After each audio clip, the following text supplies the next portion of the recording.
Hey folks, thanks for tuning in and thanks for joining us for the St. Croix Winter Holiday Showcase. I'm Dan Johnston with St. Croix Rod Company, joined by a couple of our internal St. Croix team members, Mr. Ken Darton, our Customer Operations Manager, Guide Center, and then Mr. Joe Binning, who's our factory store team lead. Both these guys are hammers, they're avid anglers, they're going to be got a lot of good information today. Also joined by a couple local guides. These two guys have over 25 years of experience on local waters, both open water and ice. We have Mr. Dan Groppengieser and we have Mr. Andy Hendricks. So I wanted to say a couple things first. First of all, thanks for joining us. This is St. Croix's 76th year. We're doing this right out of Park Falls, Wisconsin. This is the largest United States rod manufacturing facility in the country, and we're family owned and consider you part of our family as well. Today we have an in-store event for the holiday showcase that runs from 9 to 3 with all kinds of specials going on. Also, you can visit us online at stcroixrodfactorystore.com, where we have a lot of specials, some of which I'll be alluding to as we go through this event. But I really want to kick this thing off by, first of all, thanking you. And please ask questions. We're going to get them, collect them. They'll get to us. We'll try to get to as many as we can. But I'm going to start right out of the gate, guys, with the most important thing we're going to talk about today, and that's safety. And we all know that it's been a pretty tough couple of years. And this year, we're starting to lock up a little bit. I'm hearing 3 from you. I'm hearing 4 from you in the backwaters. And guys, early ice, what are some of the things, Dan, that you look for to make sure that it's safe before you or your client go out? Making sure that I'm checking ice conditions even prior to lockup. I'm checking bays. We just came off a rifle season. I'm checking bodies of water, just driving by them, seeing what's tightening up first. And then it comes down to going out and checking, getting out with your spud and always having somebody with you. That's, it's a team effort, even though sometimes I won't take clients out until we have a good solid 6 to 7 inches ice where I can get all my equipment out. But first ice, it's a team effort. Trust somebody. Also trust somebody not to give away all your spots on you either. But it comes down to, the safety factor of having the team, having a rope, having cleats, the spikes that go around your neck, and just letting people know what's going on. If you have loved ones, check in with them. It's the main goal is safety for me. Yeah, guys, those 5 things he mentioned right there, that is a hit list. The rope, the spikes, the cleats, the spud. Those are the things that make sure you have them with you. Incredibly important. Also understand the travel of the sun this time of year. Those south exposed coves and lakes are going to freeze thicker than north exposed. That's why we fish north exposed coves in the spring early in open water, because they warm quicker. So think about things like that. Watch for springs in lakes. Just be aware. Safety first, without a doubt. So one thing let's dive into. Joe, I'm going to go with you here. You're like this guy would ice fish every single second of every single day. It's hilarious how whacked out he is, which is awesome. But the panfish around here, or let me ask you a question. Late fall, these fish really seem to set up around vegetation. They're certainly still bait centric, right? They definitely huddle up, but at some point they have to get to wintering areas. So during first ice, where's your mindset? Where are you looking for the travel? And I'm talking about crappie and bluegill specifically. Where do you start? What do you look for? So if I'm looking for panfish, I start looking actually right where I left them in the fall. So I'm looking deep river channel structure, basins, any sort of structure that's going to be in deep water. The crappies especially, they don't usually go far after, early ice. The crappies haven't gone far. They're still schooled up. Bluegills, they're going to tend to push a little shallower, and they're usually going to either relate to weed or wood structure. But crappies, I'm always looking right where I left them in that deep water basin with maybe some scattered timber around is where I'm going to look for them right away. So Andy, obviously electronics is huge. I mean, for Yes. a lot of reasons. For finding cover, we can use salt water so our transducer doesn't stick to actually shoot through ice. We can also find the attitude of the fish around cover, which determines the size of bait, the aggressiveness of our cadence, and so forth. What are some of the things you do with panfish right away early ice? Are you looking for bait as much as fish, or what is your mindset with electronics? It really depends on the type of water I'm fishing. A a lot of times I'm fishing shallower weeds that I know are going to stay green. I've got waypoints that I mark during the summer when I'm out on my boat, and I've got my Helix 7, which has a map on it, GPS, and it's got the transducer on the bottom that you can turn into a flasher.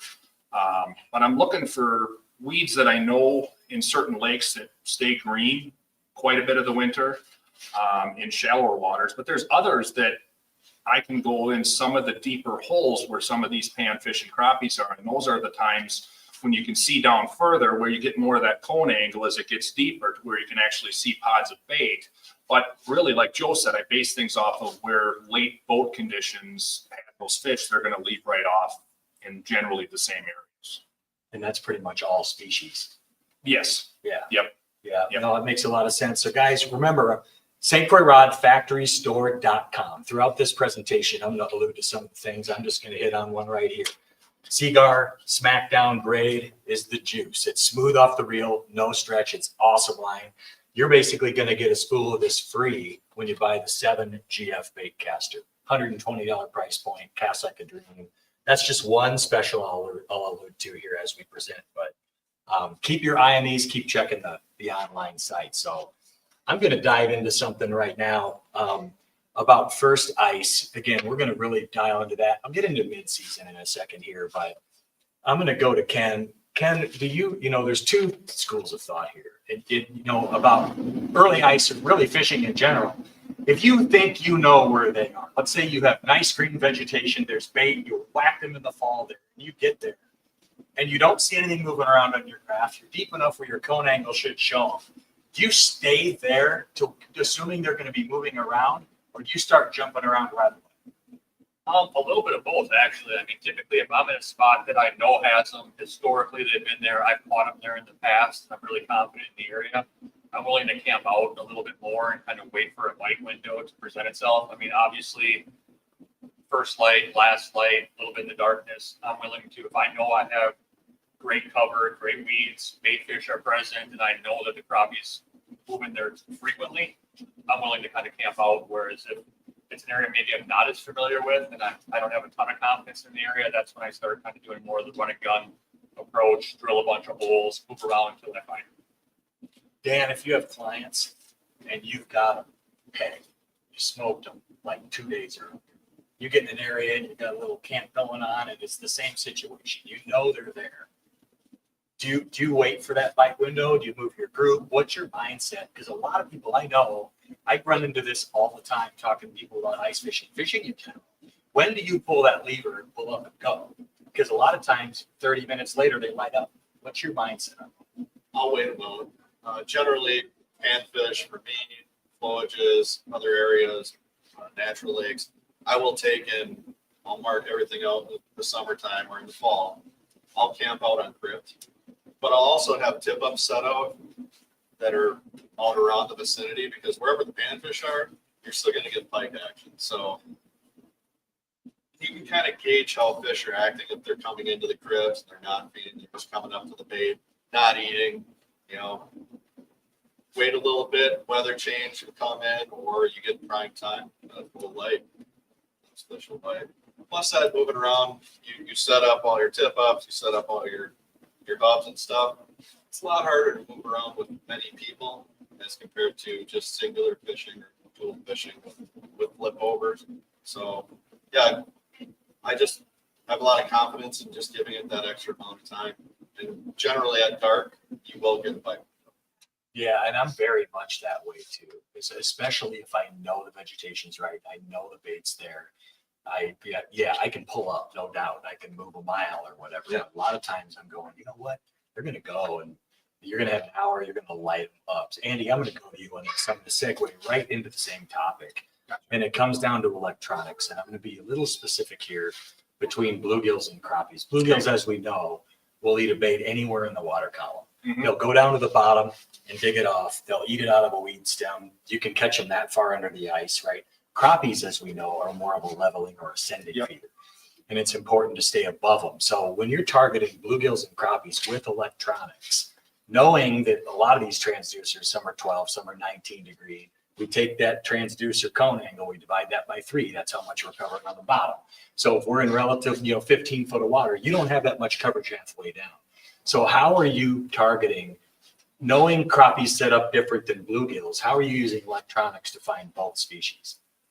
Well, a lot of times, if I'm not really sure what they are, I'll get different types of bait down there to, if I've got myself and a couple friends with, or if I got clients out, we'll set up at different depths, just like we do in the summertime for these fish. We'll set up at different depths, say, okay, the bluegills are higher in the water column and the crappies are deeper. And if we're looking at early ice, we don't have an issue with oxygen levels like we do come, February and March. So the fish will generally not be as lethargic with the good oxygen levels early ice. But, it really depends on the lake. There's times when I go to Boom Lake and the crappies are way high in the water column and the bluegills are on the bottom. So it really depends on the water you're fishing, if there's any current that comes in there, any tributaries that come in or out, how close or far you are off of a crib or a weed bed, off of a drop off. And really the only way to know is to try and catch them and say, okay, these are bluegills. I thought maybe these were crappies, but one in the hand's worth 2 in the lake. If you know what it is and it's in your hand, then you know what species it is. But I'm going to go right back to you on Yep. a question on that. So, knowing crappies send, let's say you're in relatively clear water and you've caught, Okay. you know they're crappies. Do you put that thing in their face, or do you set up 2-3 feet above them? Or how do your initial presentation on that crappie school? Yep.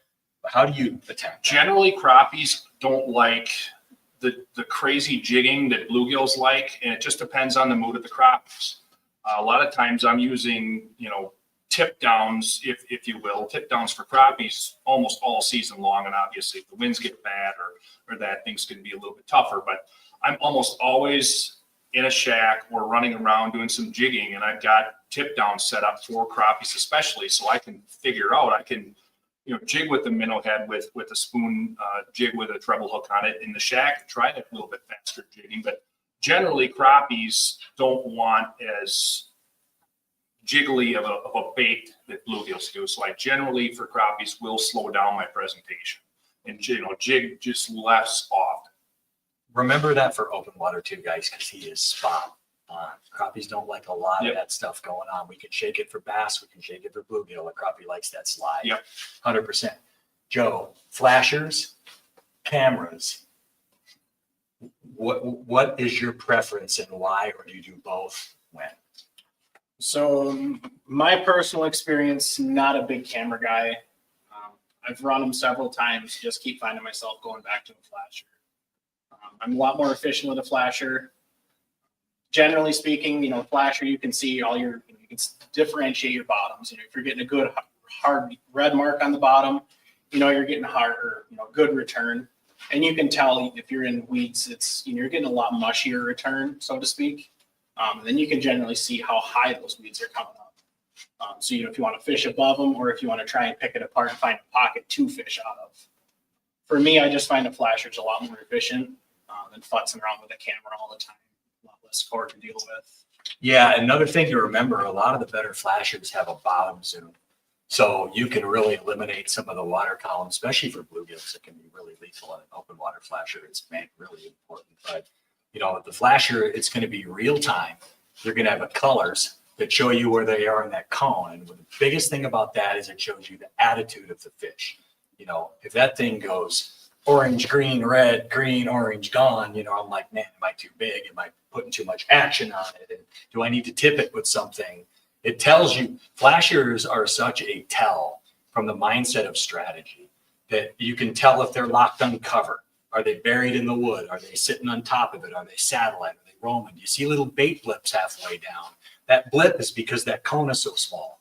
You might think it's a defect in your graph. It's not. It's something coming through, but the cone's that small. So you're only going to get him if he's that far under the ice for about a 1/10 of a second. So really trust that thing and watch it. And also really be cognizant of your game. A lot of times when we're trying to find fish in deeper water, bait, turn that gate higher. You can see a lot more what's going on. Once you get dialed in, back it off where you get separated lines and you get your jig mark, and it'll help you a ton. So Ken, I'm going to go with you on one of my all-time favorites. I just spoke about this Wednesday night at an ice fishing seminar, and it's Legend Black. It's the spring bobber rod We got this out, folks, for so many years. Used to be called gold. Now it's called black. But it's a spring bobber that is absolutely lethal in conjunction with especially a flasher, especially if you're in relatively deep water. But it also works in shallow water as well. Ken, I was talking to you about this the other day. You're a huge fan of it too. Why do you like it so much and why is it so effective to you? I am. One of the things I like best about it is that no matter how good your electronics are, how sensitive, that spring bobber will tell you things that even the best electronics aren't going to be able to tell you. I mean, if you're fishing deep, obviously, you know, you got the spring bobber loaded, the crappie comes up from below, and you get that up bite where you can see the line goes slack and the spring bobber goes straight. That's really hard to detect without that spring bobber on there. If I'm fishing low light conditions, maybe it's hard to see, you just have the LEDs in the shack, things like that. You're fishing crappies. That bite is really easy to detect with that spring bobber. I mean, you don't miss many bites at all. It's so sensitive. You can move it in and out, obviously, to change the sensitivity, and it just really, it's awesome for crappie fishing specifically. I find it to be, you know, really effective. I've tried noodle rods and things like that. That will become really popular, but that spring bobber, I just go back to it time and time again because it's just been killer for me. Yeah, I totally agree. I'm a huge fan of this. Couple of little tips I'm going to give you on this thing, guys. St. Croix recommends about a 30-degree load on this. That's obviously dependent on the weight of the jig. As Ken mentioned, you can move this spring in and out to affect the stiffness of that spring. Also, you can get different stiffness springs for it. But a couple things I want to say that are advantageous to this as well. The fact the line doesn't run through the spring itself, and I know this is hard to see, especially against my black shirt. Trust in the fact it doesn't. You get way less freeze up. Another big tip I'm going to give you, okay, and this is especially true with spinning rods, spinning reels. Obviously, this line's going around, around, around. We don't get out every day like these guys do. I certainly don't. So every single time I go out, I'll let out more than the depth I'm fishing, and I will actually stretch my line, okay? And one way to do that, I learned this from fly fishing, is instead of just grabbing it and pulling on it, grab the jig, start the jig end, take your fingers, rub it 3 times, you'll feel it getting a little hot, and then just hold it for about 2 seconds. It takes all that memory out of it, because a crappie a lot of times will come up, bluegill. They'll take that thing, and if that fish has to take 10 loops out of your line, you're never going to detect it. So that's a really important thing. And then also getting a real good position, solid position, knees up, elbows on your knees, left hand over right hand. All your focus and solidity should be on that tip. And if you do that, use it in conjunction with a flasher. This is a tool that I think every pan fisherman needs to have. It's different than a noodle, certainly different than a dead stick. You don't want to run a wrap or a spoon on it. But for a light jig, especially when they're pushing the jig, all you see is this thing go out of load. That's your bite. And you can detect the lightest bite. So huge fan of these. Super cool. And it'd be a really good thing to get your hands on. I'm going to talk about, remember, St. Croix Rod Factory Store.com. Go to this a couple times now. This promotion online is going to go through February or December 15th, end of day. So I'm going to talk about another one here. So the St. Croix or the 7 GX 750. If you buy one of those, you're going to get 40% off any Croix customized rod. So definitely take a look at these. These things are bad to the bone. Multiple models, all kinds of different applications. There actually a lot of them are technique specific. So super cool. Keep your eye on that one too. So I'm going to go to another topic here. I'm going to stay on panfish just a little bit here, but I want to talk about line. We get this question asked all the time, and I'm actually going to go to a couple of you on this.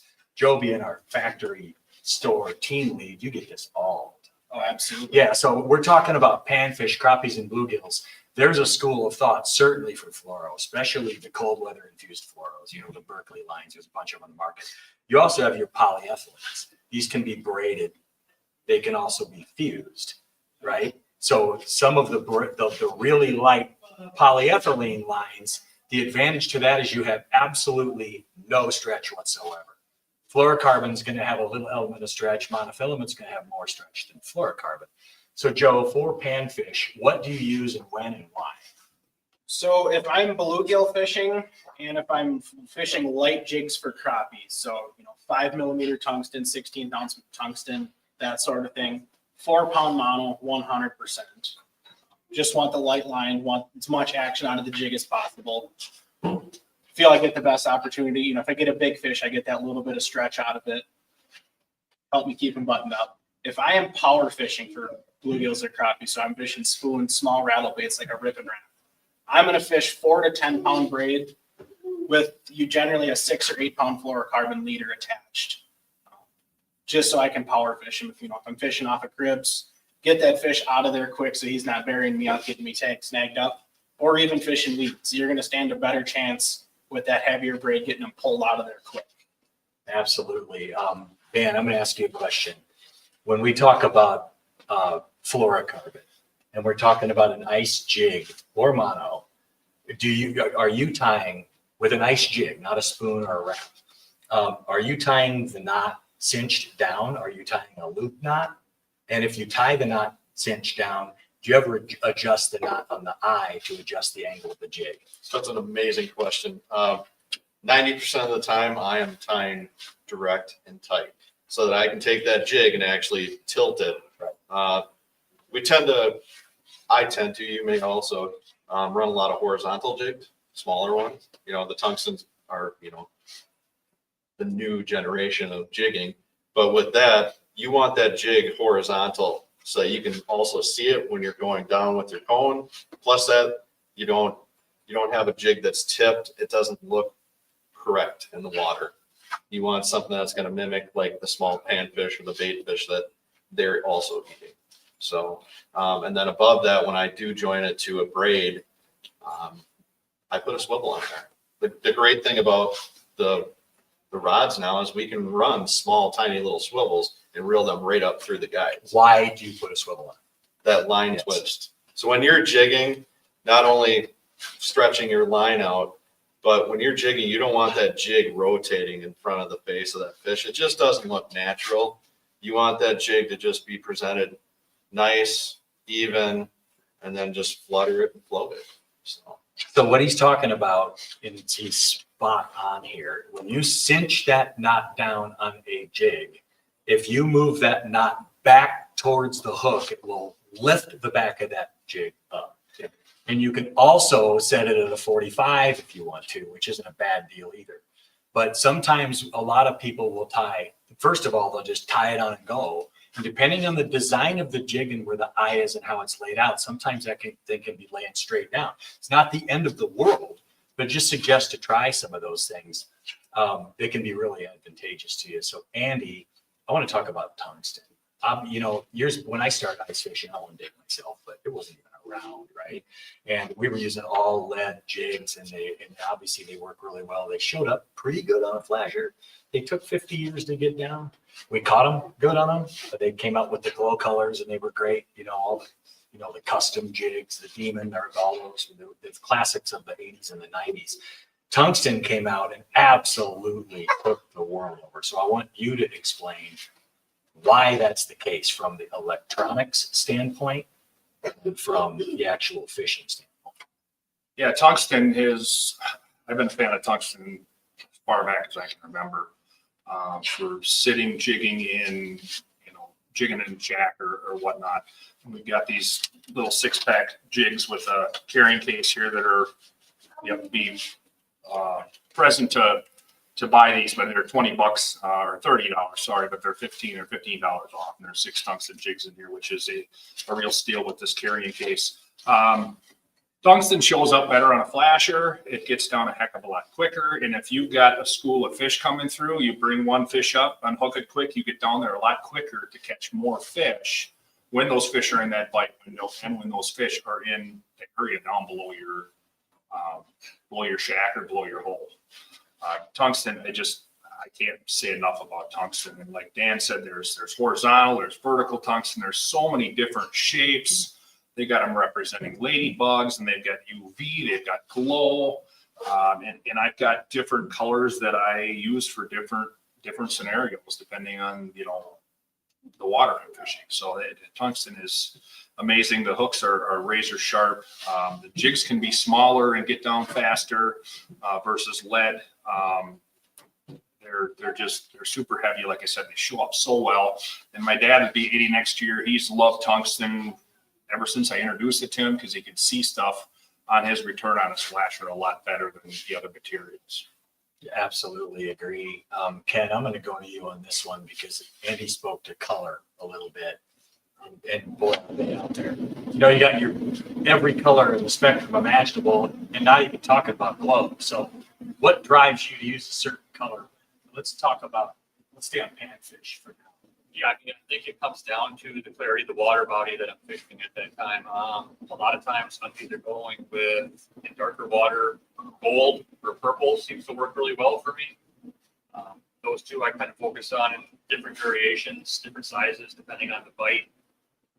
Like you guys talked about a little bit too on the knots, I like to tie mine kind of at like a 45 so that the bait on the back, you can just kind of use it as a lever and just make that thing dance, you know, when they're being a little more reluctant.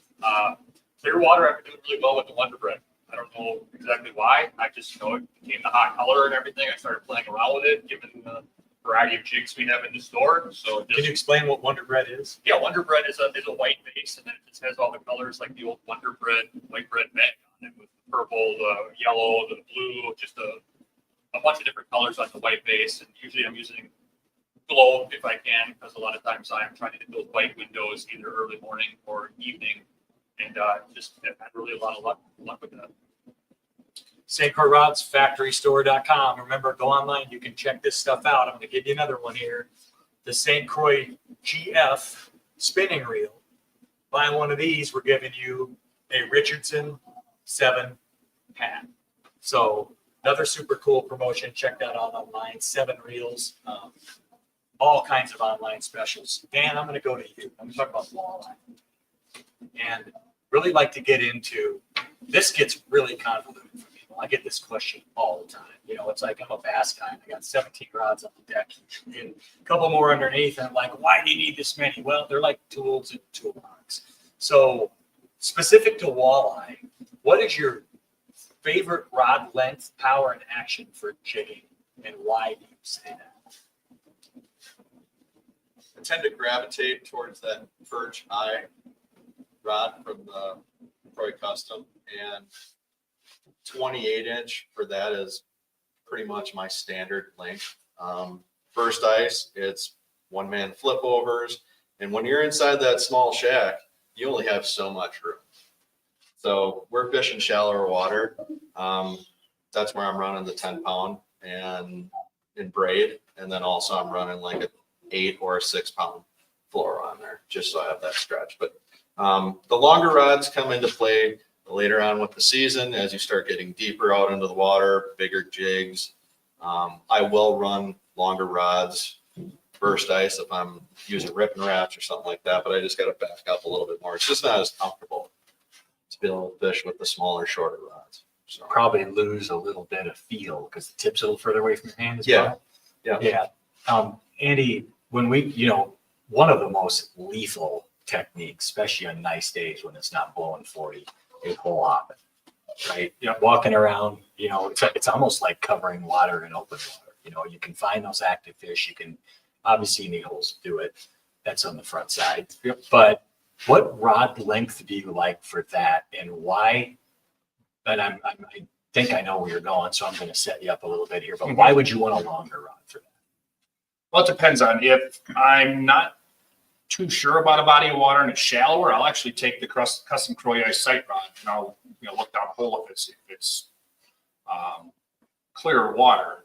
But I really like the tungsten tamer. That's really a go-to rod of mine. Like I said, I love using tungsten, and if I'm hole hopping for perch, bluegills, crappies, I'll take and drill a bunch of holes at different depths depending on what kind of structure I'm fishing off of that structure.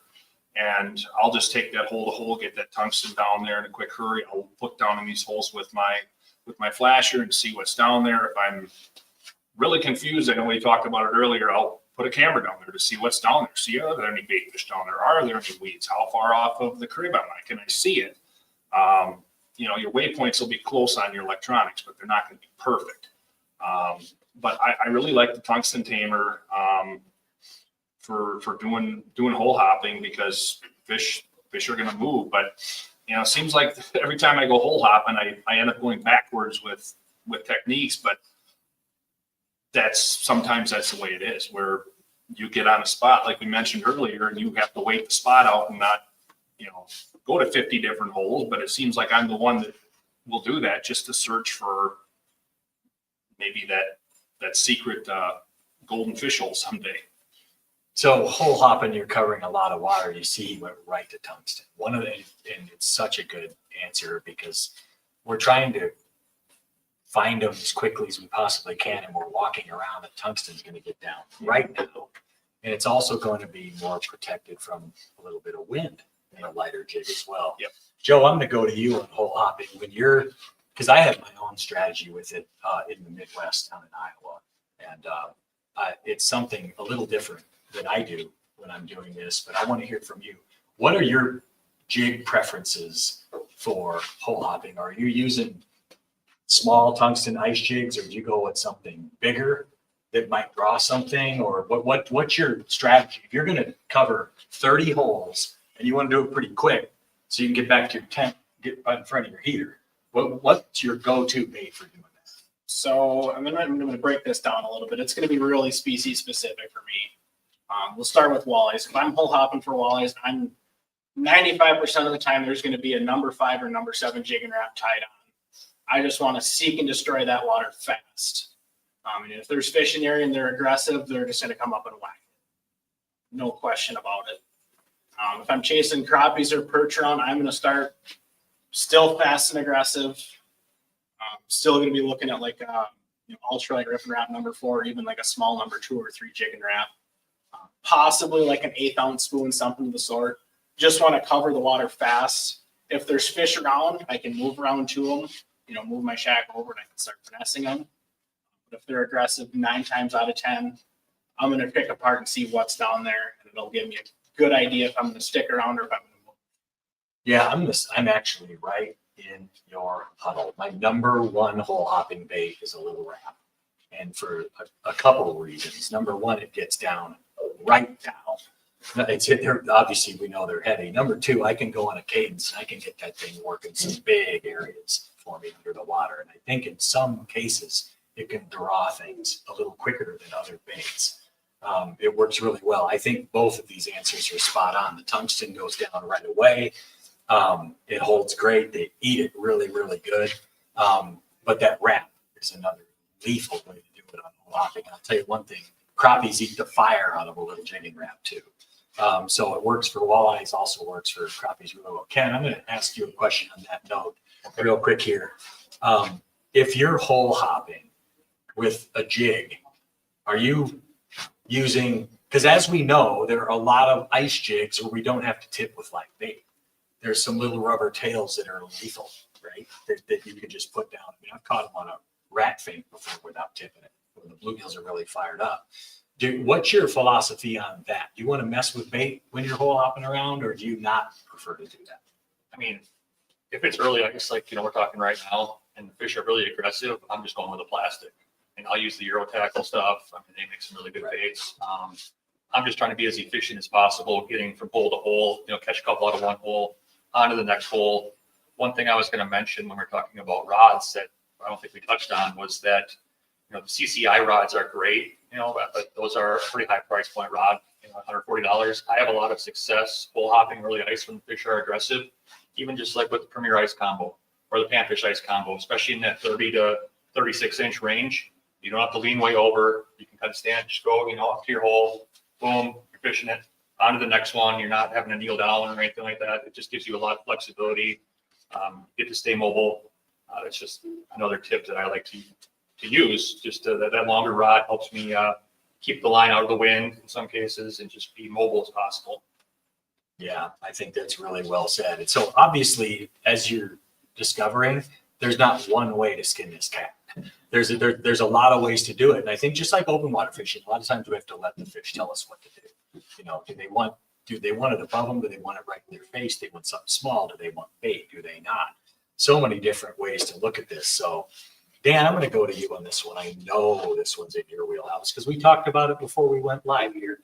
How important is a dead stick rod to you? Why do you do that? Let's say you got a hole set up and you're, playing the old video game and whacking them, but And I know the tip up deal, great too, but that dead stick with that minnow hanging on it or whatever, that's a little bit of ways away. What makes that so effective really for all species? Well, it comes into you're jigging those fish in, you're calling them in. I run a lot of buckshot rattle spoons, and now they come out with the glass series, so it's going to be a little bit louder. But you're calling that fish in, or a series of fish in. If they don't want that presentation, if you've got a live minnow within feet from you, you're going to catch those fish that aren't apt to bite, be aggressive. They're like, oh, okay, yeah, I heard you. And then they look over, and here's this minnow just swimming nice and easy. Just come in and gobble it up. Dead sticks are really great when it's super cold out too. You don't have to go out, set tip ups, or worry about tip ups freezing up or any of that. It's right in the shack or in the hut with you, and you can watch it. You can just watch that tip of that rod just ever so slowly jigging itself. So you just watch that little bit, and all of a sudden it'll just start going. So you talked about that tip, and I was hoping you were going to go there. What type of, obviously you don't want something too stiff, right? And you don't want them to feel chunked on, right? You want to get it a little bit, but obviously you don't want it so noodly that it has absolutely zero resistance. So what is the rod that you use for it? So I would be going with a very light tipped rod with a solid backbone to it, where it's going to have that flex. You're going to be able to watch that deflection of that rod. It's not going to be a panfish rod, but it's going to be something that when you do grab it, you can really step the hook. Another combination that I've learned from others is a bait feeder spinning rod. So you just flick the back, set the line, and it just starts tinking, tink, tink, tink, tink, tink. Walk over, grab it, one revolution. I know open water, coastal regions, they run a lot of bait feeders. So it's something that it's kind of new to the ice fishing industry, but I'm talking about it. Makes a lot of sense. I do the same thing. You just gotta make sure that you engage that bait feeder. Yeah, you before don't set set the hook. I've done that a few times. And there you go, and the fish is ripping out with no Yeah. resistance. So. Yeah, and if you're not paying attention, you can hear that. I mean, they're loud enough. It's tink, tink, tink, tink. So I'm going to go somewhere out of our lane here. I'm actually going to tee a few of you guys up on this. I've got my own thoughts on it. Most of it has been through discussions with other people. I've gathered information and kind of formulated my own opinion, but forward-facing sonar. Obviously, on the crappie and bass side, open water, it's ridiculous the advantage that it gives you for a variety of reasons. We could spend the whole live stream talking about it, how effective it can be. Obviously, it came into ice. And number one, how much experience do you guys have with it? What are your kind of high level thoughts of it? Do you think it can replace a flasher? Would somebody be of benefit having both? Or what are your thoughts about it? High level. I'll start with Ken. Yeah, I mean, my experience with it is somewhat limited, but I have been out with other people who are using it, and obviously to locate schools of fish, panfish specifically, it's really useful to be able to pan around, and all of a sudden you can identify a school off at a certain distance. You can go drill holes, go from there. But I found too it's somewhat limited because you do that and you locate them, and those fish inevitably move after a period of time, and then you have to kind of reset and start the whole process over again. Whereas I think a flasher is really efficient use of your electronics. If you're going to spend the dollars, I would start there. I mean, you can use a flasher even to set tip ups in deeper water, see how deep your bait is, make sure you're off the bottom, as well as the standard bite detection type of things. But I mean, I see the overall benefit of live scope on the ice, but it does get kind of complicated, and you pretty much have to have a group, I think, to effectively use that. I don't think it's going to replace a flasher, in my opinion, but again, that's just my thoughts. Joe, you have to get this question all the time. I mean, you're in the front lines in the factory store, 30 yards from where we're standing right now, and I know you get asked this. So how do you, number one, have you had much experience with it yourself, either with yours or buddies, and what are your thoughts on it? So I run one. I've been running. It's going to be my third or fourth season on it now. I absolutely love it, and it's a very controversial topic. I get it all the time. I get some of the older client anglers in the area. They're like, "Oh, I will never use it. It's just cheating." I'm like, I use it to my advantage. It's just another tool in my toolbox for me. I eliminate dead water that's pointless to me to fish, and at the same time, I can locate fish quicker, grid it out. And fish. If I got a group of people, I can be like, "Hey, you two guys grab Auger, start ripping holes. Somebody start fishing." At the same time, there is disadvantages to it. And I've witnessed it firsthand, and that is in shallow water pan fishing, especially bluegills. They absolutely do not like the noise coming off of that transducer. You'll never pull them within 40 feet of water, within 40 feet of your hole. They just do not like it. As soon as you turn it off, you can pull them right in. So that's my biggest disadvantage with it is shallow water bluegills do not like it. Walleye fishing, I really like it because you're able to differentiate generally species, and then you're able to tell size of them too. You can usually get a pretty good idea. You get the grid on the screen. You can generally get a pretty good idea of the size of fish you're chasing. You guys have guide clients. They have to be asking this question. And, whether they're hearing from other people or, listening to what you guys are doing, what are your guys, and I don't want to necessarily get polarization and have opinions on whether it's a good or bad thing, because can be a touchy subject. The fact of the matter is it's here. We use it. It is what it is. So what are your thoughts on it? So I do run a Garmin. I've been running it for 4 years. I run it on the boat, and then I also have the ice bundle that I plug into the boat and then take it out. So I was just switching all that stuff out yesterday. It narrows that curve. So I used to run cameras. Cameras, you got to get down, you got to look, and you got to be able to feel where you're at, what your depth is at. With the forward facing, you can scan, okay, the weed edge is over here. You can actually mark it on your mapping, and you pick it up and you walk over and drill your holes. I've found that it's a great tool because you can judge what those fish are doing. You can watch them come in. You can actually watch how active they are when you're in the down. It doesn't have the big cone, so it's actually shooting this way and then like a bow tie. So it's shooting out two ways. And as far as controversy, we have panfish limits. I'm a huge proponent for, you don't need to limit out. I try and tell my clients, how many are you going to feed? Are you, go with this size of fish because those larger ones are the ones that keep the brood. Those are your big bulls. So I've even trimmed back and, it used to be I'd clean all the fish on the ice. And then I realized, well, it's a little bit better off to have the clients clean the fish. Then they're more willing to throw some fish back. We do have limits. And even before that, limits were getting abused. Guys were out double dipping with flashers and, anything that advances, that gets the blame. I feel that it's up to us to be, conservation minded. So that's my thought on it. I love it. It's a great tool. I still run flashers though too.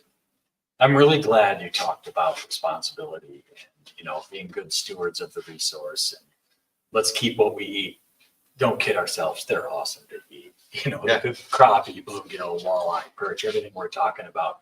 We don't necessarily have to load them up, right? Be responsible, keep what you're going to use, and enjoy the resource and protect it for sure. Andy, I'm going to go with you. The exact same question, because this was one like I mentioned, I did a seminar last Wednesday night. This was one of the biggest topics that came up because it's forward-facing sonar has been out for quite a while now. Ice fishing took a while to get there. Now it's full blown, and there's still a million questions on it. Number one, its effectiveness, its acceptability, all the things. So, do you use it?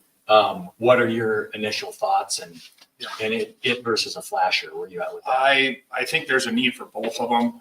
And if you look way back, people when flashers came out probably thought that should have been illegal when they were fishing. So, and I saw a meme months ago that had a tackle box, a rod, a hook, and different things and said, this is your starter cheating packet for fishing. So, I mean, if you want to go way back to where we had to spear them 150 years ago, 200 years ago, fine. But everything as technology goes along is going to come out. And my biggest thing that I've been saying, and yes, I do run a live. My biggest thing is don't abuse the fishery. You know, don't abuse the fishery like Dan said. And normally if I have clients out summer, winter, if it's 3 anglers and myself, 25 fish is plenty for those 4 people. And we try to throw the bigger ones back, obviously. And, maybe someday we'll have certain size limits on panfish. I talked to the DNR, and some states are already doing this. So maybe in Wisconsin that will come about someday. I don't know. But my favorite time to use the live is pretty much almost solely for crappies, but I will run bluegills depending on where they're at. In a lake, say I'm on the rainbow flowage, which has logs and stumps everywhere. I can use that off of my boat in the summertime, put spot lock on, and I can get right on those fish. You can tell exactly the shape of that log that's sticking up to 2 to 3 feet below the surface. You know exactly what depth those fish are at, and I'll catch rock bass, crappies, bluegills. Will even see a big walleye come in at the bottom of the water column every once in a while and come up and maybe eat some of the minnows that are down there from the species that they're feeding on. And I'll do the same thing with ice fishing. I'll have my waypoints marked in the summertime. I'll know that there's a log that's been in this lake or a crib that's been in this lake for 60, 70 years. And I'll get off of that structure a little bit and I'll point towards that and say, okay, the fish are off to the north side of this crib. And to get a 3-dimensional view, at times you've got to drill multiple holes around the spot, especially if it's a crib and it's 8 foot by 8 foot of pretty solid wood. But say there's a log that's sticking up, you can tell exactly what depth these fish are at. But I try to put it far enough away because there is definitely sound that comes off of that. And I've noticed it in deeper water as well with crappies. You'll put that puppy in the water and all your fish will scatter. So then you got to, take it out of the water and, here's what depth those crappies were at, but they'll change. I'll watch them. It's incredible to watch this. And it's just another tool in our arsenal.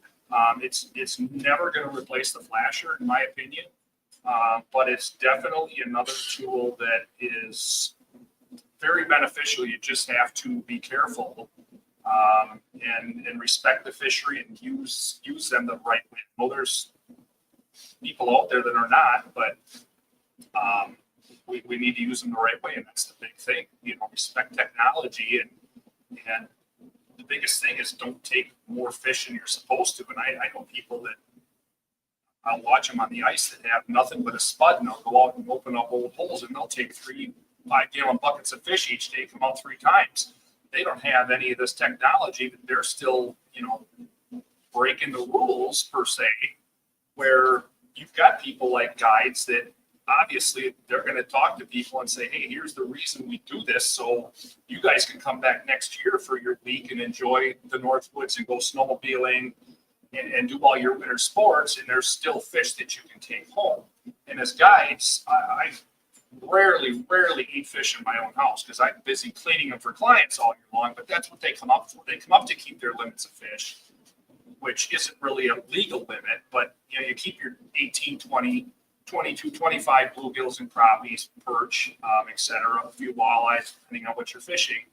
And you respect the resource. And then a lot of times, if you talk to these clients about these things, they'll understand, okay, this all makes sense. And they'll watch me fillet these fish in the boat or in the bed of my truck after we get it off the ice. And like, man, that's a lot of work. And they just, might not understand how much work it is. And these people that are keeping fish every day on the lake, I'd go crazy if I had to fillet fish for, I would say, no reason, day in, day out. So I enjoy filleting fish for clients because that's what we do as guides, but it's not something I'd want to do for myself day in and day out. So tonight I can drop some fish off the house, right? Yeah, my knives are sharp. I still got them, so yeah.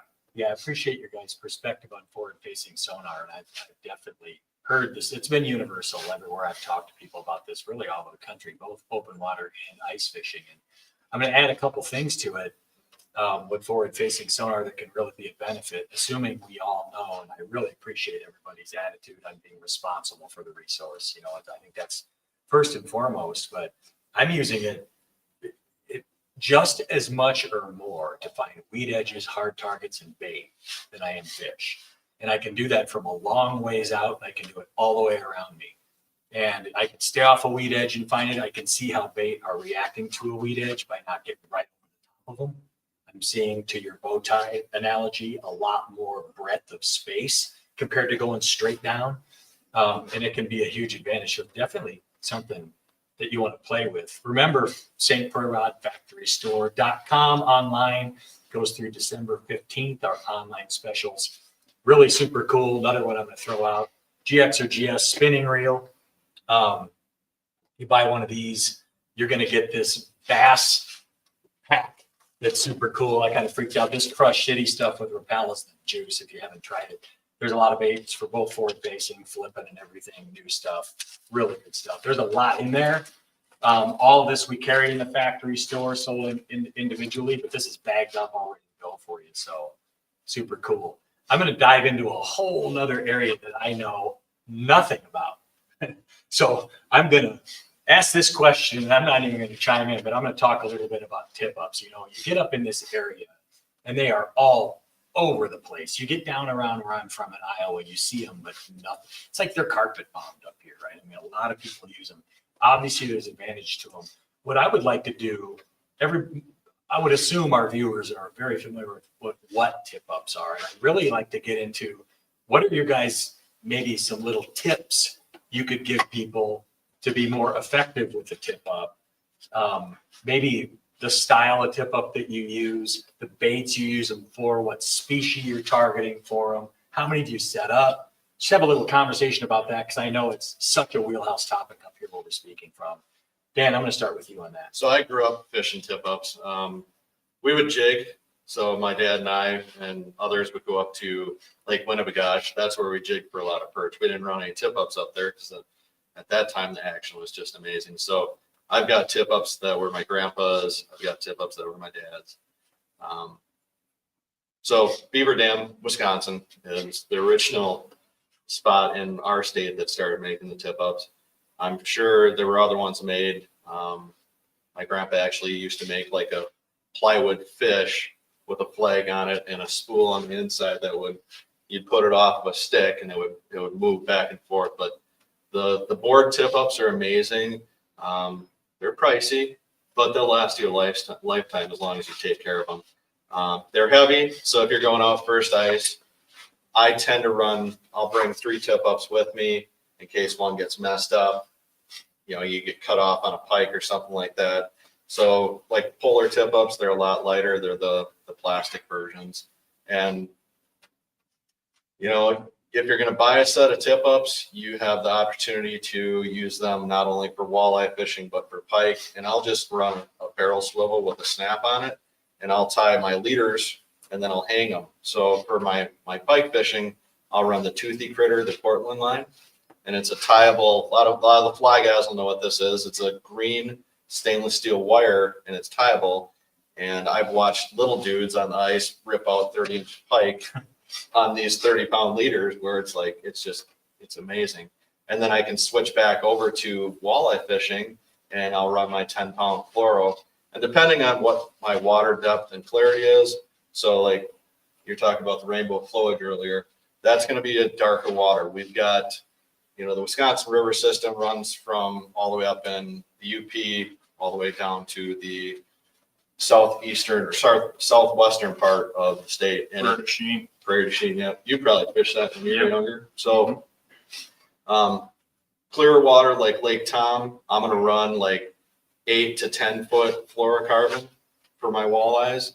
And, you know, sharp hooks are the major factor. And as far as my braid that I run on there, I buy the round spools. It's the Woodstock line. I don't know if you guys carry that. Yep, that's exactly what we have. And the reason why I run that line is that it doesn't cut your fingers. It's a lot more pliable. It's a larger diameter and it's soft too. And I don't run bobbers. I'm not a big fan of losing stuff. I mean, we did all of our ice fishing gear on and you're searching for this, I run white buttons that will actually pass through the eyes. And then it's always on your line too. So that was something that my dad and grandpa had always done too. You know, back in the day when everybody saved buttons, you just take your button, thread it through, and then you just slip it, kind of like a slip bobber. So that goes to the bottom. I don't have to worry about. My buddy will ask, "Oh, do you have your boppers?" I'm like, "No, I've got my buttons on already." So I just learned as much as you guys did right there. that was probably really quick too, but I love tip-up fishing. It's amazing. You can fish structure. Here in Wisconsin, we can run 3 lines. So I can fish a hump, I can fish off the edge of the hump, suspended, and then I can also jig. Or if it is warm enough out, I'll fish a tip-up from media away. And I've had fish actually grab minnows coming through and then hit a jig rod too, with that minnow down their throat. They're that hungry. Andy, I'm going to go to you last because you showed me something super cool before that we went live. I'd like to have you talk about that app and that thing. Yep. It's just like space age cool. I'd never heard of it before. But Joe, I'm going to go to you. How many tip ups do you set? If you go out and it's just the average day, how many do you set? How far are they apart? And just kind of give people a feel of the kind of grid that you build and why. So if I'm by myself so a lot of the water I fish, I'm targeting walleyes and pike. Occasionally, if I'm in the mood to jig for perch, I'll jig and then I'll run 2 of them. 9 times out of 10, I'm just going to run 3. Myself, I am a firm believer of getting them spread out, cover water. How far? So generally, I've run them up to a half mile away from me. I have Seriously? yes, How do you get it? So I have a vulture tip up system. It's a big sensor that hooks onto the tip up, and then a magnet release when the flag goes up, and then I have a handheld sensor that'll beep and it'll tell me exactly which tip up is up. Super handy system. Generally, I'm not going that far away. Usually, probably 7,500 yards at most. And I like to try to cover a variety of structure, whether I'm fishing on top of a hump, if I'm fishing timber, if I'm fishing weed edges. I like to get them spread out, get away, and then stay as far away from them as possible. I'm not a big guy and a lot of noise right around your lines. I just like to let them be. And then to reiterate with Dan, I always run buttons, born and raised running that. Super handy. You're picking up. It's 0 degrees or colder outside. You don't want to futz with the bobber. Wind it up. Don't even have to take the glove off. Something I do, I don't know if any of you guys do, I run a multitude of different color treble hooks. So I'll run gold treble hooks, bronze, red. I'll run glow treble hooks. I'll even just started going as far as putting a colored bead on top. I run beads, or I'll run spinner blades too, real small spinner blades for pike. And then walleyes, generally if I'm setting up for walleyes, it's 10 or 12 pound fluorocarbon. I've landed plenty of pike and muskies. We get a bycatch every now and then, running some upper 30s muskies that like to play around with us. Pike fishing, 30-pound steel. They're not too fussy if they're going to eat what they eat. Want to eat them. So if you guys put a minnow out, how long will you let that thing sit before you change it? So Will you go indefinitely till you move this? So dead. Well, understood. But did you have like a rule? Like, did you try to keep the bait as fresh as you can on a tip up, or did you just let it go until? Well, sometimes you have to have pep talks with your minnows. It makes a difference. No question. Yeah, That's those why I'm fish are asking the down there, question. and they're just staring at it. Especially pike will do that. They'll just come in and be mesmerized. You grab, if you're in shallower water, you just grab the teeth, pick it up, and then send it back down. I've been hit in the nose a couple times where they're looking at it, boom, it comes back into view, and they got to eat it. And later in the season, you really got to check your minnows too, because they come in lively and they've got plenty of oxygen. Oxygen depletes as the year goes, and they start dying off on the, if you're in the weeds and they're not getting the best oxygen. So, yeah, I'll change them out, but I'm just making sure, I'll pick it up, watch the line, make sure they're swimming, just set it back down. So I get mine every half hour, 45 minutes at the longest, as far as interval goes. Yeah, I don't see a real negative to shaking them up a little bit, getting them kicking around a little more. 'Cause a lot of times you'll go over there, and you'll just nudge that hip up, and all of a sudden they'll start taking off again. You know, they're just being lazy or whatever. They need a little pep talk. But a lot of times you don't even walk back to the shack. You turn around and that flag's up. So they were down there. They just needed a little further enticement to trigger that bite. For me, I'm going to say it's very dependent on what style of bait I'm running. If I'm running something like golden shiners, I'm going to check them as hardy of a minnow, in my opinion. And if I'm running something like walleye suckers, unless I'm sitting for a long period of time, they're down there for the long run. Especially if it's a half mile away, you're not as active to walk over there and check them. You gotta Well, pack your lunch and start hiking over there, and then, you know. usually if they're that far away, I'm chasing them down on snowmobile. Oh, And even there's been times where I'm running around on the snowmobile checking tip ups. I'm getting me to Dan away and the flag pops up. Multiple times I've had it, especially on big walleyes, right at dark. Interesting. Do you think it's something to do with disturbing it and freaking the bait out, or? I don't know if it's something, if it's freaking the bait out, or if I'm just finally convincing, that walleye, he's staring down and finally it's like, oh, something bigger's coming to get me. I'm going to kill it now. Interesting. So Andy, you showed me something earlier. Yep. Specific to tip ups. Can you speak to that a little bit? I thought it was just super cool. So there's these little Bluetooth sensors that have internal batteries in them, and they've got lights on them when they go off. So if it's snowing out or dark out, you can find them. They're called blue tips. They're made by Deep Freeze. They're a little blue transponder you hook onto the tip up wire. You just clip it right onto here, and you turn them on, and you can number them whatever you want to number them. And when that flag comes up, it'll go off, and then it'll set. You can do custom ringtones, or they've got a catalog of ringtones, and your ringtone will go off, and it'll tell you exactly which flag goes up. And there's all kinds of different stuff in there. There's the announcer yelling, "Fraser goes down," and there's one of Harry Carey doing his thing way back in the day. There's a whole bunch of different things, and you got regular ringtones that you can do. You can do Reveille, which is normally the ringtone I do out there, but it flips it on. There's something inside goes off, and it'll go right off on your phone. Says, okay, tip up number 4 just went off, and you can run out and go grab it. So it links right to an app on your phone. And I've got, I don't know, a dozen of them or so. They reach out. I forget how far they reach out. I don't know if it's like 400 feet or something. And I've got a secondary transmitter, which would double that. So normally I try not to put them out too far. But there are transmitters that you could link together to get to your half mile if need be. But that's something I've been using for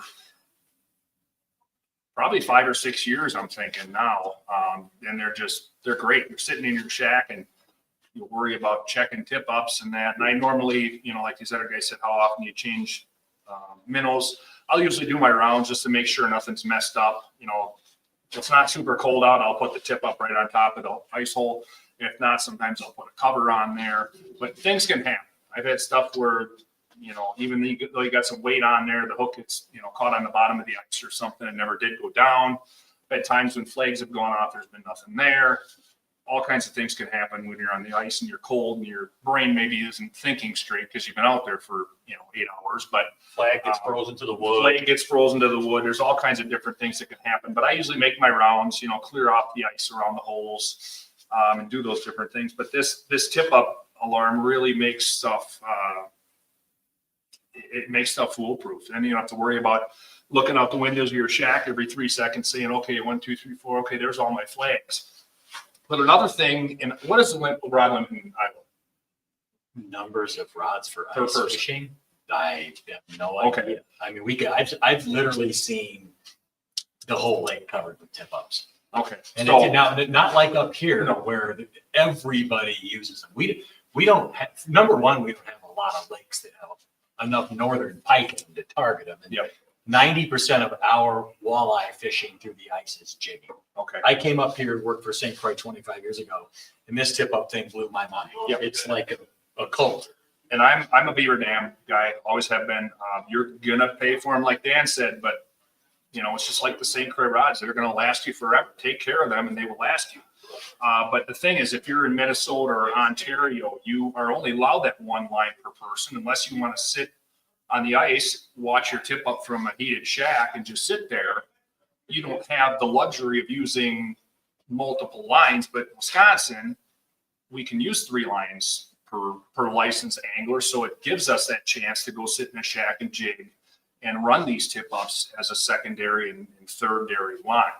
So it depends on the stats. Why I asked you what the limit was in Iowa. I don't know myself, but you know, Michigan, I know you're allowed 3 lines per person, at least in the UP are. I'm not sure about downstate, but Make sure your name's on your tip yeah, ups if make you're sure up your to names, DP. make sure your name's on your stuff up there. Highly frowned upon. Yeah. So you have 3 tip ups when you go. A lot of sounds like what I'm trying to gather here. Do you guys have any tips you could give the viewer about how do you store these things? Is there any maintenance that you do on them throughout the year? Are there little tips you could give? Because you guys have literally hundreds and hundreds of hours over these things. So to save the folks some time that are maybe just getting into tip up fishing, you're Well, talking to one of them right here. I'm a big proponent of being organized and not trying to undig stuff out of a 5-gallon pail. It's all twisted up. So I've got an actual case that's made by Beaver Dam. It opens up like a suitcase, and you can actually zipper up 7 different tip ups in that bag. And then there's 2 clips to fold it in half, and then it's got a shoulder strap to put it over your shoulder. I just throw that right to my sled, and everything is perfect. For the 7th tip up, it's my extra one. I usually have 3 for walleyes, 3 for northern, so I'm got at least 3 apiece for those different species. But in that spare, I've got a 7th tip up that I've got in there, and I've got some extra lines, some extra leaders, so on and so forth with it. So I really love that case. It's made by Beaver Dam. It's a black case. It's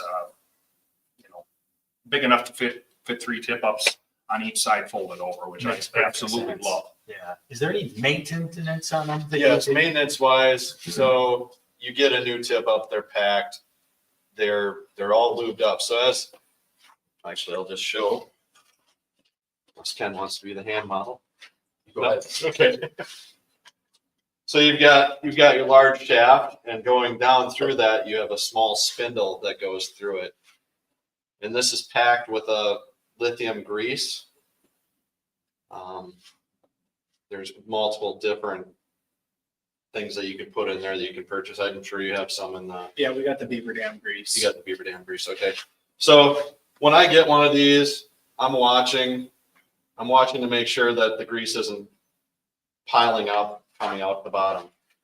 In the summertime, so my last ice, I'll go through my tip ups, I'll rewrap everything, and I run for all my Beaver Dams, I'll run them in liquid box, large liquid box, and then my other ones, they go face down, everything gets wrapped up, and I store them in the basement. I store them in a cooler place, because if you throw them out in your garage, you know how warm it gets in the summertime.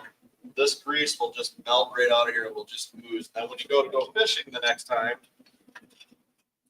as your fish hits, if there's water inside of this shaft, it'll freeze up, and then it won't allow that to go up. So that's just something that I've learned. And then you can go to certain places. Some tip ups you can repack yourself. The Beaver Dams, it's switched a couple times where you could undo a small nut. Otherwise, you have to melt the lead or the solder off the bottom, pull your spool off, put your blue lube in there, and then shove it back down. And then make sure that you have a little bit of play in here. Otherwise, if it's super tight, then it'll freeze. You just want a little bit of play. It's probably like 1/8 inch, 16 in between there. Yeah. That's great. On that note, that's really, really helpful. That garage in the basement idea makes so much sense. The grease, everything. This is all brand new to me, which is really cool. So let's talk about your end of day prep. Let's say you come in, or even if you're going to put your ice jigs away for the year. I'm talking about ice jigs now. We'll get off the tip up thing. There's certain things that I do every year even in my open water boxes. One is, those little bags of silica or whatever it is, like you find in cameras and stuff like that. I throw one in every single tackle box. And what they do is they pull moisture. And and that was taught to me by an elite pro years ago. And it's something I do. But ice jigs, I absolutely do when I put them away for the year. So I'm not perfect. I put one in there and it's got a little water on it, things like that. Going through with my fingernail and every single ice jig, that little dried waxwork piece on your hook point's beautiful after a year, isn't it? You guys all experience clean that? them off right away. Yeah. Otherwise, you gotta take It'll them be back like to 'em. steel. Exactly. So what are some of the things that you guys do that are preparatory for your next day or at the end of the year that you do and that really help you, that could help the viewer just kind of make it your standard operating protocol? Ken, I'll start with you on that. Yeah, I mean, whether it's tip ups or my jig rods, I just like to go through, and a lot of times I will either strip off all the line completely, or I will at least take off 10, 20 feet of it or something like that, because over the season that line gets nicked, it gets worn on the ice, things like that. I like to store, I said, in the basement, a cooler place, and I store mine horizontally just to prevent that grease from running out and things like that. Otherwise, I take my jig rods, and I actually have a jig rod box, which I store all of them in there, trying to just keep dust out of the reels and keep everything clean, because it never fails up here. Deer season's over, you want to go ice fishing, you want to go grab that stuff, and you want to go. I want to be pretty much ready to go for the next season at the end of that particular ice season. So early spring, I'm already preparing for next year's first ice. That's kind of my strategy. Joe, I'm going to tee that up with you. I mean, obviously, you're in season, you're going 1,000,000-mile-an-hour ice fishing. Is there anything you do between the days to, obviously, we're charging our battery, we're doing all the things that we need to do for the next day, but anything on the tackle side or even going into the end of the year that you do that can help the viewer? So I'm a little more OCD, if you will. Throughout the day, No. I'm not one to just change a jig and throw it in the box. If I'm going to change a jig, I'll put a new one on. The old one's going to get put right back in the box, put away nice and neat. One thing I do at the end of the day and for the end of the season, especially end of the day, when you're putting your jig rods in your box, make sure that tip's not loaded up. Especially at the end of the season, if that tip's loaded up, these will take a set. Depending on the blank material, that will take a set. So the next year you could come up and you could loosen up, and your rod's going to be sitting, 30-degree angle. Something I don't look forward to, don't want to see ever in my ice rods. And the next other thing I do, biggest thing, I back the drag off on every reel when it's going in the box for the end of season. You don't want to compress the drag wash. I want that drag to work consistently every year. That's one of the biggest things you can do to help out the longevity of your reels, especially throughout, ice season after season. This is great stuff, Andy. Anything you could add to that to help these guys, either going into the next day or end of the year or even preseason? Yeah, one big thing is I go through all my gear, all my tip ups and my reels, rods when I get home. Once everything gets warmed up, I've got a heated garage, so that helps. But one thing that I'm kind of OCD when it comes to things. Early on in my guiding career, I used to not unwind the line that was on the tip up, because if it gets really cold out, you're bringing stuff up, you're trying to bring all these up, I'm trying to stuff them back in that bag, and that line is loose on there. And when it warms up, it just kind of makes a mess. So I try to unwind all that line on there. And I've got a little tool I got from an old timer. I hope he's not watching. He knows who he is. There's a little winding tool that's made out of plastic that I have that's orange, and I don't even know if they make them anymore. You can actually wind the tip up, the spool on the tip up, and you can get that line on there. So I'll unwind all that line. Once it thaws out, and I'll get that line back on there tight. Because if you get that loose line on there and it thaws out, you could get yourself in a knotted mess.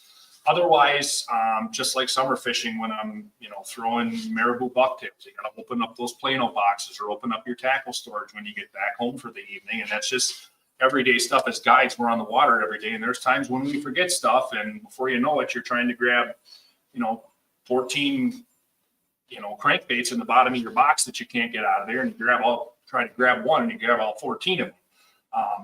But there's always maintenance that's got to be done. But at the end of the day, I try to get everything thawed out, try to get it set so it's ready to go the next day. Because there's nothing, it looks bad upon me as a guide having stuff that's a little bit messed up. you know, you might be able to joke about with clients that you say you've had clients for many years. But just typical maintenance as a guide, you know, other people have maintenance that they do at their jobs. We have certain maintenance that we've got to do every day. And then the end of the season, you know, like my jig box, I'll make sure that at the end of the day that that's open. But at the end of the season, I'll make sure everything's kind of in order. I kind of got a photographic memory of which jigs are supposed to be in there. And every once in a while, I'll grab a jig and I'll set it in my shack or something, and it'll go AWOL on me and end up losing it. But I try to keep stuff as clean and clear as possible. But us as muskie anglers, I know we're switching over to open water here, but it's a whole different ball game. It's not as difficult as it is ice fishing. But at ice fishing, when you're on the water, on the ice, I should say, on those cold days, you just want to get back and take a warm shower and relax. Well, there's maintenance that has to be done. You don't have a boat to back in, or put oil in your boat or gas in your boat, but there's other things that you've got to do with the gear you're using. So Dan, I'm going to go to you with a question here. It still stays on the topic of maintenance, but it's more specific to line management, which is so important. And the question I want to ask you is really specific to fluoros or monos and not braid. Knowing that you're getting pinged on the edge of the hole, how many times a day over day, whether you're 15 foot down or that far down, that's not real good on your line.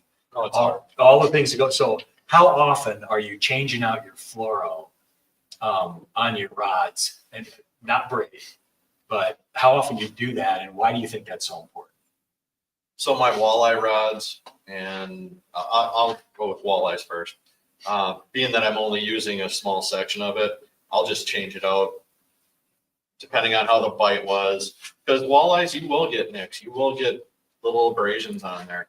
I'll just change that piece out every other time out. Exactly. Panfish, I'm not as worried about, but I've had instances where we've caught fish in 5 feet of water and they will snap 4-pound brand new line because they're going around the hole.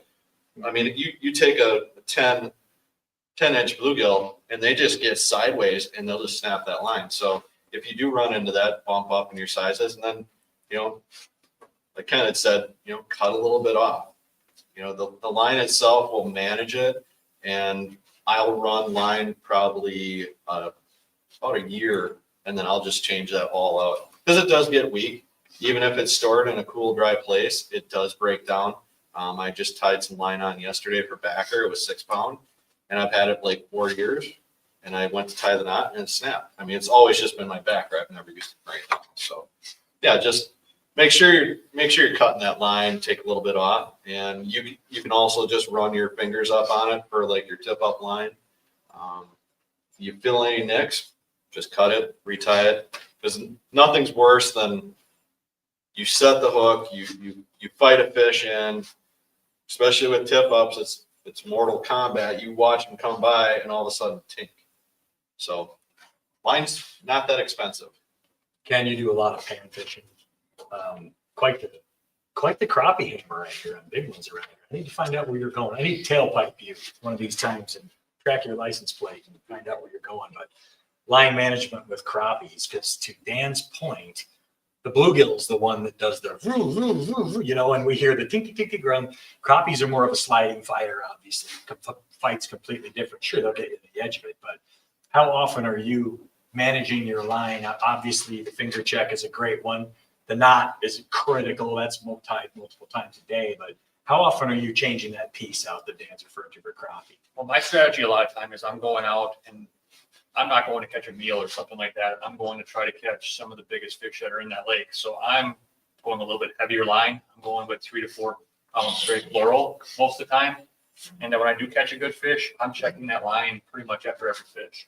I mean, I might only catch 3-4 fish a day. So if I have to retie, I mean, maybe not a day, but in a setting, like in the morning, maybe catch 3 or 4 fish on a slower day. And I'm checking that line every time and retying if I need to. Because if I'm going after 14, 15-inch crappies, I don't want it, like you said, you get it up to the hole, you see the huge paper plate down there, and pink, the line breaks. Heartbreaking. So, I mean, I'm checking it after every fish a lot of times on my trips. Yeah, and one more thing I'm going to bring up on line management. And spending some time on this because, man, have I learned the hard way on this, both open water and ice fishing. So reducing line twist in the way down. Dan alluded to it, swivel, which is a great one. Knowing that the spinning reel is relatively challenged inherent in the way it's designed because the line's coming off of this one versus the more vertical reels, right? For the ice jigs. What do you guys think about that vertical reel concept? The fact that it's coming right over like a flywheel for an ice jig, dropping it down. Is that something that you guys think is an advantage when you use it? I'll let Joe speak. So I see it both ways. Bluegill fishing, I really like them, just to help eliminate that line twist. However, I've noticed it doesn't entirely eliminate it. Line twist is inevitable. It's always something you deal with, especially if you got fish swimming around the hole, they're pull and drag, you're always going to have line twist. So shallow water fishing, if I'm staying, say, 25 feet and under, I have no problems with them. I run several of them. Once you start getting over that 25 feet where you're looking, if you're running bigger jigs, you don't need it. In my opinion, it's not necessary to have that. You just fine with the spinning reel.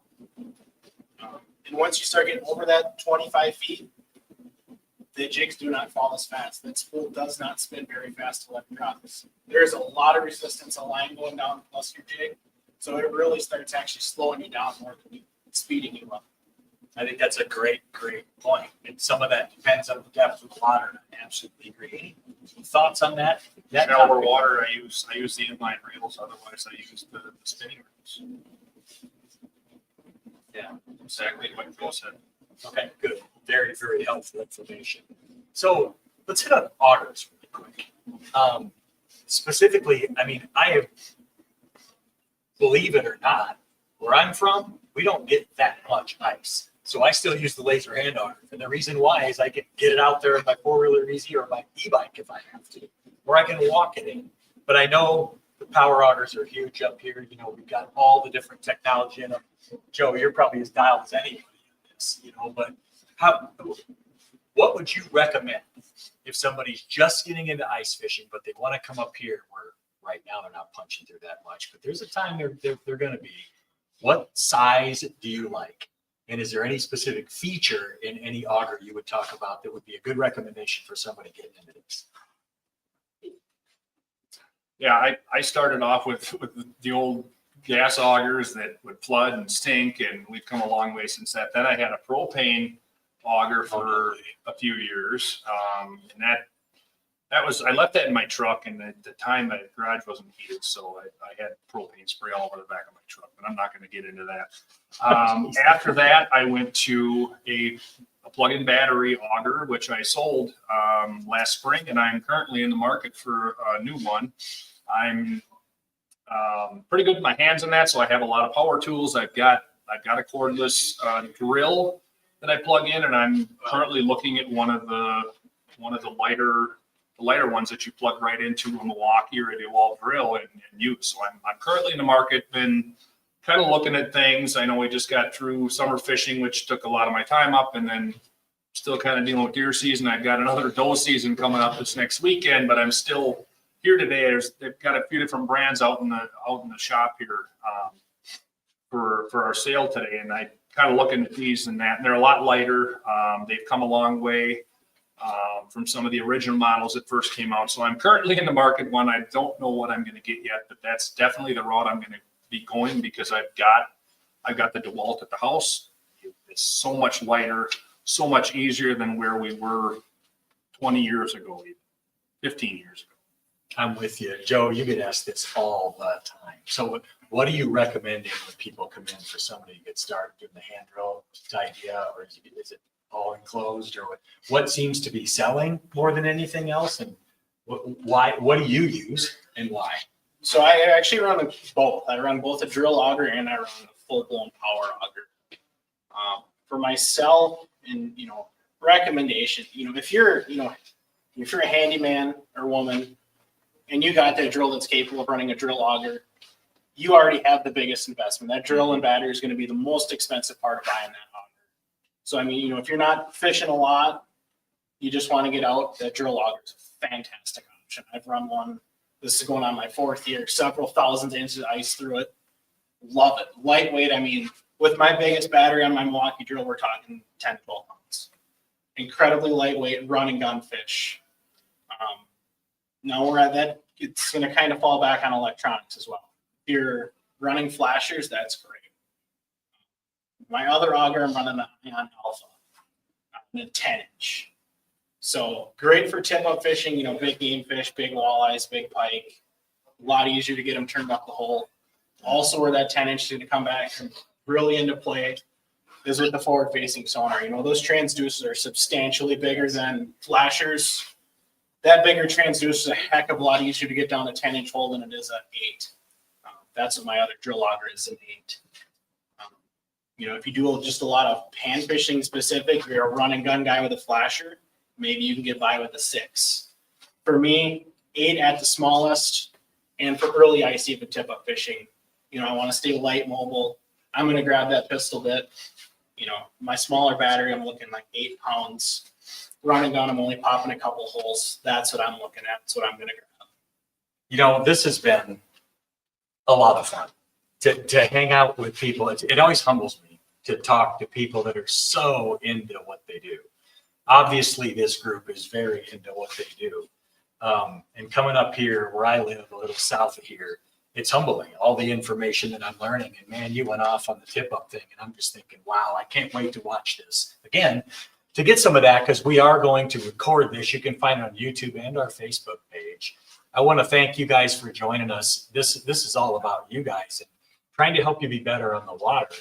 This is St. Croix's first annual holiday showcase, the in-store, in-house event here, 9 to 3. We got Santa coming at noon. We got kids painting lures, all kinds of specials in here, super fun. And then online, remember, stcroixrodfactorystore.com to visit these specials. And again, I just want to thank you for spending your Saturday with us. I know I had a lot of fun. I learned a ton. I have so much respect for what you guys do on the water, and I can't wait to hopefully someday get out with each and every one of you. So have a blessed Christmas, and thanks again for tuning in.